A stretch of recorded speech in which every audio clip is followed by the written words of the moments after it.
File काफ़ी stocks हैं जहां पर अब आप अच्छा मोमेंटम देख रहे हैं। निफ्टी को देखिए एक बार 70 पॉइंट ऊपर एकदम से निफ्टी शानदार मोमेंटम आया और अब 80 पॉइंट ऊपर निफ्टी आपको ट्रेड करता हुआ दिखाई देगा। काफ़ी मोमेंटम एकदम से बाजार में आपको दिखाई देगा। अच्छा, एक और चीज़ है, आज शायद थोड़ा एफआईडीएस भी कम होंगी बिरू, उसका भी एक इम्पैक्ट आज मार्केट पर शायद थोड़ा सा देखना चाहिए। लेकिन आईटीसी देखिए आप एक बार, क्या शानदार तेजी आई। अल्ट्राटेक सीमेंट देखिए आप, क्या शानदार तेजी आई यहाँ पर। लीवर, एलएनटी, ये सब स्टॉक्स में एकदम से पंख लगे, बहुत शानदार तेजी यहाँ पर। Rajat, large cap private banking sector ये कैसा प्लेस्ड है आपके हिसाब से? क्योंकि पिछले कुछ दिनों में आरबीआई के मूव्स के बाद हमने थोड़ी सी यहाँ पर रैली देखी है, लेकिन यहाँ पर सबसे बड़ी दिक्कत रही है एफआई सेलिंग की। यहाँ पर अब आपका क्या व्यू होगा? अगर आप लार्ज कैप प्राइवेट बैंक में देखें तो आप पूरा एक सेक्टर व्यू नहीं ले सकते। इसमें भी हर कंपनी का परफॉर्मेंस अलग अलग तरीके से आ रहा है। आप अगर पिछले 5 साल में देखें तो आईसीआईसीआई बैंक और कपल ऑफ अदर बैंक्स, उन्होंने काफ़ी आउट परफॉर्मेंस किया है। कुछ अदर बड़े प्राइवेट बैंक्स ने अंडर परफॉर्म किया है। आज के दिन हमने इस क्वार्टर में कोटक बैंक का रिजल्ट देख के उसको अपग्रेड किया, बिकॉज 5 साल में ये स्टॉक कहीं नहीं गया। आईसीआईसीआई बैंक का अगर आप रिजल्ट देखें तो नॉट जस्ट बैंकिंग में बट पूरे कॉरपोरेट इंडिया में सबसे बेहतरीन नतीजों में से एक है। मुझे लगता है कि हर सेक्टर में आपको स्टॉक्स चेरी पिक करने पड़ेंगे। प्राइवेट बैंक्स में आईसीआईसीआई और कोटक, हमको लगता है आज के जिस हिसाब से उनका ग्रोथ आउटलुक है, जिस हिसाब से वैल्यूएशन है, they are better place than the other ones. अच्छा सर, मैं आपसे ये पूछना चाहूँगा कि ठीक है, आज तो हम बजट के मुद्दे बात कर रहे हैं, लेकिन इस गए हुए अर्निंग सीजन को जो कि अभी चल भी रहा है, आप जिस पे सबसे ज़्यादा कन्विक्शन रखते हैं, जहाँ पे आपके पास वैल्यूएशन का कंफर्ट भी है, वो क्या होंगे? एक दो स्पेस थोड़ा जाते जाते व्यूअर्स को बताइए।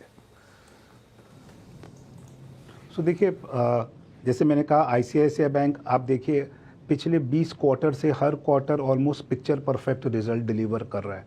एंड वैल्यूएशन आज के दिन में निफ्टी के कंपेयर में एक बड़े डिस्काउंट पर है, तो ये एक कंसिस्टेंट कंपाउंडिंग मशीन हो सकता है। आप एलएनटी का रिजल्ट देखिए, आज के दिन में जब हम पूरे कैपेक्स स्लो डाउन का डिस्कशन कर रहे हैं, ये कंपनी अपना गाइडेंस पूरा इंटैक्ट रख रही है। डिफ़िकल्ट टाइम्स में अगर ये कंपनीज डिलीवर करती है तो कुछ खासियत इन कंपनियों की होती है, और आगे आने वाला माहौल अगर अच्छा होता है तो बहुत अच्छा स्कोप है। एलएनटी पिछले 1 साल में मोर और लेस ये 3500-3700 के रेंज में टिका हुआ है। तीसरा, हमको लगता है कैपिटल मार्केट थीम, जिस पे हमने एक बड़ी रिपोर्ट निकाली थी, थोड़ा बहुत करेक्शन आया है पिछले 1-2 महीनों में, बट ओवरऑल ये एक मल्टी ईयर थीम है, जहाँ पे हर डिप में अगर आप पोजीशन बिल्ड करें तो आपका लॉन्ग टर्म रिटर्न कंपाउंडिंग बहुत अच्छा होगा। मुझे लगता है कि डिस्क्रेशनरी कंजम्पशन, जहाँ पर इस बजट के बाद थोड़ा अच्छा बूस्ट आना चाहिए, सेलेक्ट बैंक्स, थोड़े top notch capital capex companies, and then हर रिजल्ट सीजन में आपको कोई एक दो मिलेगा। जैसे इस क्वार्टर में आप देखें तो सीमेंट में आपको मिक्स ट्रेंड दिखे। तो एक सेक्टर व्यू लेने के बजाय अगर आप सेक्टर में इंडिविजुअल स्टॉक्स पे व्यू ले तो मुझे लगता है आउट परफॉर्मेंस के चांसेस ज़्यादा है। कि मीनवाइल अब आप विजुअल्स देख रहे हैं, वित्त मंत्री राष्ट्रपति भवन में अब राष्ट्रपति जी से मुलाकात करती हुई, और देखिए ये अब आपके स्क्रीन पर बहुत पावरफुल पिक्चर है वैसे ये वीरू, है ना। देखिए देश की 2 सबसे बड़ी, मतलब बड़ी संवैधानिक पोस्ट पर 2 महिलाओं का होना, पद और कद दोनों बिल्कुल, और दोनों की साड़ी ऑलमोस्ट सेम लग रही है वैसे, काफ़ी इंटरेस्टिंग। राष्ट्रपति जी और फाइनेंस मिनिस्टर जी दोनों अब आपको दिखाई देंगी। और ये देखिए पूरी टीम राष्ट्रपति को ब्रीफ करती हुई, कुछ ही देर की और बात है, करीब करीब 1 घंटा 25 मिनट, तो बजट दस्तावेज के साथ राष्ट्रपति भवन में फाइनेंस मिनिस्टर इस समय आपको, और ना सिर्फ फाइनेंस मिनिस्टर बल्कि उनकी पूरी टीम और राष्ट्रपति जी को ब्रीफ करती हुई।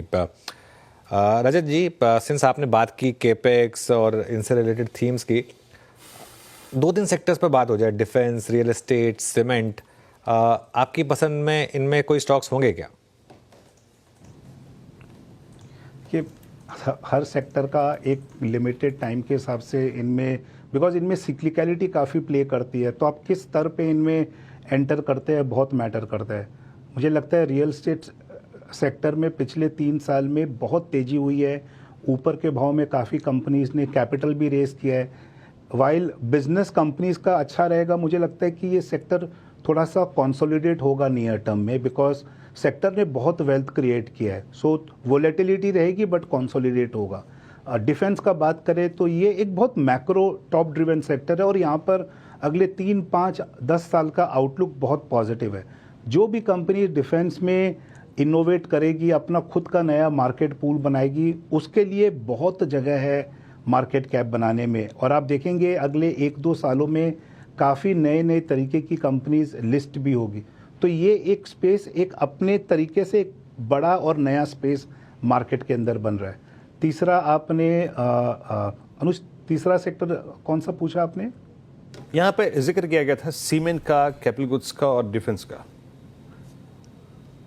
या तो सीमेंट में जनरली ये सेक्टर हमेशा सेकेंड हाफ में ना एक अच्छे ऑप्टिमिज्म से शुरू होता है, बिकॉज ये इनके बिजनेस के लिए अच्छा होता है। बट अगर आप देखो तो ये एक steady cash flow generating sector है। कंपनीज अपना खुद का आरओसी जनरेट करके इन्वेस्ट करती रहती है, कैपेक्स करती रहती है और कमाती रहती है। But market cap creation overall market के कॉन्टेक्स्ट में सीमेंट में इतना नहीं हुआ है। मुझे लगता है कि आपको थोड़ा सा इसमें डिमांड साइड पे 10-12% का व्यू बनाना पड़ेगा, जो एटलीस्ट अभी कंसिस्टेंटली नहीं बन रहा है। मुझे लगता है मतलब अपने को कुछ डेफिनेट डाटा पॉइंट्स चाहिएंगे for us to turn structurally more bullish on cement right now. Okay sir, बहुत बहुत शुक्रिया आप इस कार्यक्रम में शामिल हुए और बजट से पहले आपने बाजार और साथ ही साथ अर्निंग्स को लेकर अपनी टिप्पणियां करी। सर बहुत बहुत शुक्रिया और आई होप बजट के बाद आपसे मुलाकात होगी, फिर बात होगी। बजट कैसा लगा आपको? इस बीच दीपावली के बाद चलते दीपावली बाजार एटलीस्ट ये मैसेज दे रहा है कि कल की बढ़त को गंवाने को राजी नहीं है। जरा पंचायत से पूछिए इस पर कुछ ट्रेड्स अगर निकल रहे हो तो। बिल्कुल, और पंचायत की तरफ से डेफिनेटली ट्रेड्स आ रहे हैं और शुरुआत आशीष भेटी के साथ ही कर लेते हैं कि इंटरेस्टिंग ट्रेड इन्होंने आइडेंटिफाई किया है, वो भी बाय साइड पर। बताइए आशीष जी। दीपाली जी, बीएसई में खरीदारी की सलाह रहेगी। अच्छा मोमेंटम बन रहा है स्टॉक में और जिस हिसाब से पूरे के पूरे capital stock market related stocks में मोमेंटम बन रहा है, मुझे लग रहा है बीएसई में यहाँ पे बेट करना चाहिए। 5350 का स्टॉप लॉस लगाकर इसमें पोजीशन बनाई जा सकती है 5500 और 5600 तक के लेवल्स के लिए। ओके, तो आशीष की तरफ से बीएससी जहां पर खरीदारी का ट्रेड इनिशिएट करने की सलाह दी जा रही है। अमित सेठ ने भी एक ट्रेड आइडेंटिफाई किया है। अमित बताइए, आपका भी बाय कॉल ही है? जी हाँ जी दीपाली मैम, बाय कॉल है। इनफैक्ट मुझे एनटीपीसी का स्ट्रक्चर काफ़ी अच्छा लग रहा है। स्टॉक ने एक हायर लो बनाया है चार्ट्स में आफ्टर अ प्रोलॉन्ग डाउनफॉल, और ओवरऑल स्ट्रक्चर देखिए तो 10 और 20 डेमा भी क्रॉस किया है। तो जिस हिसाब से मोमेंटम इंडिकेटर्स यहाँ पे प्लेस्ड हैं, मुझे लगता है ये stock is heading for its 50 डेमा, तो इसे बाय करें। एनटीपीसी को बाय करें। करंट प्राइस 327 रुपीज़ 50 पैसे के आसपास। टारगेट्स हमारे रहेंगे 345 के और स्टॉप लॉस रहेगा 319 का। ओके, प्रशांत आपकी तरफ से कॉल क्या रहेगी? तो दीपाली, यहाँ पे अगर हम बायोकॉन को देखें, इसने वीकली 20 मूविंग एवरेज पे एक सपोर्ट लिया था और डेली चार्ट पे आपको दिखाई देगा एक थोड़ा नीजर रिएक्शन हुआ था। यहाँ से स्ट्रॉन्ग बाइंग आ रही है, वॉल्यूम बैक, तो यहाँ पे बाय रेकमेंड करूंगा। 355 का स्टॉप लॉस होगा, 355 स्पॉट, और यहाँ से मुझे लग रहा है 385 385 एक टारगेट के हिसाब से देखा। ओके, तो 3 ट्रेड्स मिले हैं। एक ट्रेड राजेश पालविया से भी ले लेते हैं। राजेश, आप भी बताइए। दीपाली जी, 2 स्टॉक आइडेंटिफाई किए। एक इंश्योरेंस सेक्टर से LIC लाइफ इंश्योरेंस कॉर्पोरेशन, यहाँ पे एक फॉलिंग चैनल का ब्रेकआउट यहाँ पे डेली चार्ट पे आते हुए दिखा। स्टॉक 20 डे मूविंग एवरेज के ऊपर कंफर्टेबली सस्टेन करा। पूरे इंश्योरेंस स्पेस में एक बाइंग इंटरेस्ट यहाँ पे बनते हुए दिख रहा है। हमें लगता है LIC को यहाँ पे बाय किया जा सकता है। अपसाइड के टारगेट 890 तक आते हुए दिख सकते हैं। डाउन साइड में स्टॉप लॉस होगा 840 के आसपास।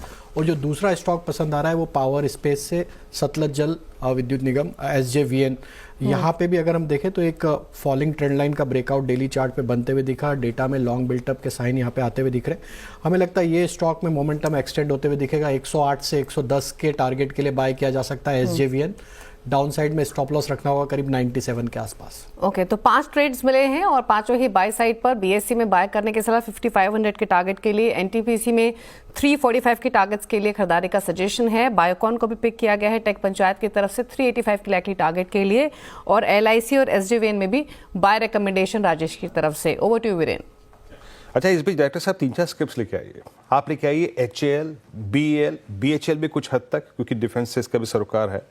मसगांव डॉक अनुज, एक बात तो है कि लास्ट चुनाव से लेकर अब तक एक clear sense of I think slow down in railway में विजिबल था। दूसरा, क्या इस बजट के थ्रू वित्त मंत्री ये 2 स्पेस को थोड़ा पुश देना चाहेंगे क्या, डिफेंस और आपका रेलवेज? बिल्कुल, आई थिंक और वीरू पिछले 3 महीने में आपने बड़े मूव्स देखे हैं इन खास तौर से डिफेंस में, रेलवे में भले ही ना आया हो, लेकिन डिफेंस में तो आपने बड़े मूव देखे ही हैं। और मेरा ये मानना है कि इस गवर्नमेंट का क्लियर कट फोकस रहा है मेक इन इंडिया का, और आई थिंक डिफेंस में लोगों ने बहुत पैसा बनाया है अभी। आई थिंक एक स्टेज आ गई थी जहाँ पर वैल्यूएशन बहुत ज़्यादा डिमांडिंग हो गई थी, तो इसके लिए स्टॉक्स में करेक्शन आई, और स्पेशली जब डिफेंस फंड वगैरह लॉन्च होने लग जाए तो थोड़ा सा टॉप बनता ही है। लेकिन पिछले 3 महीने में आई थिंक ये चेंज आया था जब महाराष्ट्र इलेक्शन का वर्डिक्ट आया था, पहले हरियाणा का फिर महाराष्ट्र का। महाराष्ट्र इलेक्शन के वर्डिक्ट के बाद थोड़ी सी होप जगी थी कि अब वापस वो कैपेक्स वो सब खर्चे होंगे सरकार की तरफ से, उसका आपने मूव देखे। उसके बाद लेकिन जब मार्केट में करेक्शन आई तो यही स्टॉक सबसे ज़्यादा गिरे। लेकिन मुझे लग रहा है कि अगर मार्केट में एक स्पेस जो 1 या 2 स्पेस जो मार्केट की क्लियरली गो टू स्पेसेस हैं वो यही हैं। अगर मार्केट जब चलता है तो सबसे पहले लोग इन्हीं स्पेसेस पर फोकस करते हैं, इसके लिए इस तरीके के मूव्स आते हैं। राहुल जी, आपके रेडार पर कौन सा स्टॉक होगा डिफेंस में? मजगांव डॉक में सबसे ज़्यादा मूव्स आए हैं वैसे। और एक बताऊँ मैं आपको, बाजार खुलने के बाद आप आवाज़ की जो सबसे पहली कॉल रही अल्ट्राटेक सीमेंट डे हाइप। बताइए। काफ़ी खूब बढ़िया UltraTech. Yes yes. So I think Mazagon dock का सेटअप वीकली, मंथली, डेली सारे चार्ट्स पर सबसे बेस्ट है। टेक्निकली मुझे लगता है कि एक ब्रेकआउट यहाँ पर हमें देखने मिलेगा 2600-2625 के आसपास, और ये जो स्टॉक है लीड कर रहा है। अब मुझे लगता है कि मोमेंटम और साथ में एक तरह से जो ये डिलीवरी बेस्ड यहाँ पर ट्रेड हो रहा है काफ़ी मजबूत है, और पोजिशनल ट्रेड अगर हम महीने भर का व्यू ले तो मैं सरप्राइज नहीं रहूँगा कि ये स्टॉक 2800 तक भी चला जाए। मेरे हिसाब से मजगांव डॉक को यहाँ पर बाई करना चाहिए। 2450 का स्टॉप लॉस रहेगा, और इमीडिएट में मुझे लगता है कि 2650 का टारगेट, और पोजिशन मुझे लगता है कि 2800 तक के भाव आपको देखने मिल सकते हैं। जी हाँ, और देखिए अभी तक की अगर मैं समरी को देखूँ ना तो बाजार का कंप्लीट झुकाव आई मीन बजट से पहले अभी तक डिफेंस पे है। Look at Mazagon dock, HL, BL, BHEL और क्या क्या स्क्रिप्ट्स हैं जो अच्छा कर रही हैं। एक बार आप लिखे आइए अल्ट्राटेक सीमेंट, ये CNBC आवाज़ का पहला ट्वीट था, प्रकाश सर ने टिप्पणी की, उसके बाद राहुल जी ने टिप्पणी करी, डे हाई सीमेंट में अच्छे मूव आ रहे हैं। और एक फीलिंग मुझे ये भी आ रही है कि कॉमर्शियल व्हीकल सेगमेंट में जरा प्लीज़ एक बार अशोक लेलैंड लिख के आइएगा। अशोक लेलैंड ने 220-40 पे ये बड़ा मूव देता हुआ। एक बार चलते हैं टेक पंचायत के पास, वहाँ पे मयूरेश आपकी टिप्पणी क्या रहेगी इस वक्त अशोक लेलैंड? संक्षेप में रखिएगा, कोई टेक आपका इस वक्त इस पर? नहीं, जो नए मॉडल लॉन्चेस इनके हो रहे हैं स्पेसिफिकली CV सेगमेंट में, आई थिंक काफ़ी शानदार है। इनफैक्ट अगर आप ऑटो एक्सपो में देखें whatever they have displayed so far, अगर ये मार्केट शेयर गेन्स को कंसोलिडेट करते हैं in terms of leadership position, तो मुझे लगता है आई थिंक जो आने वाले तिमाहियों के नंबर्स होंगे वो काफ़ी शानदार हो सकते हैं। तो एक्सपो की कुछ बातें करनी है तो हाँ दीपाली बैठी हैं, आप उनसे कर सकते हैं ना। दीपाली से खैर ऑटो की बातें आप शायद आई थिंक नींद में भी कर सकते हैं, वो तो खैर क्लियर है अभिरू। लेकिन यहाँ पे थोड़ा सा और बातें करते हैं आगे जरा बाजार की, क्योंकि मिड कैप में अच्छा खासा मोमेंटम आ रहा है इस समय। मिड कैप इंडेक्स बहुत शानदार मोमेंटम है, और ये आई थिंक एक और स्पेस जहाँ पर एकदम से मूव आ रहे हैं। एक बार आप ग्रीन एनर्जी से रिलेटेड स्टॉक्स देखिए, SJVN लेकर आइए जरा। SJVN आपको दिखाई देगा 4.5% ऊपर। आई थिंक आपको अदानी ग्रीन में 4% का मूव आता हुआ दिखाई देगा। तो ये NHPC देखिए आप, NHPC में अच्छे मूव्स हैं। एक बार ये वारी एनर्जीज़ और प्रीमियर एनर्जीज़ भी देख लेते हैं, क्योंकि ये भी अभी रिसेंटली लिस्ट हुए थे। इनमें भी आप देखिए, मैं अज्यूम कर रहा था कि इनमें भी पॉजिटिव ही होंगे मूव्स। ये वारी का मूव है आज का 3.5% का, और प्रीमियर एनर्जीज़ यहाँ पर भी अच्छे मूव्स 4-4.5% के इस समय आते हुए आपको दिखाई देंगे। तो काफ़ी स्टॉक्स हैं जहाँ पर इस तरीके के अच्छे मूव्स आ रहे हैं। बिल्कुल।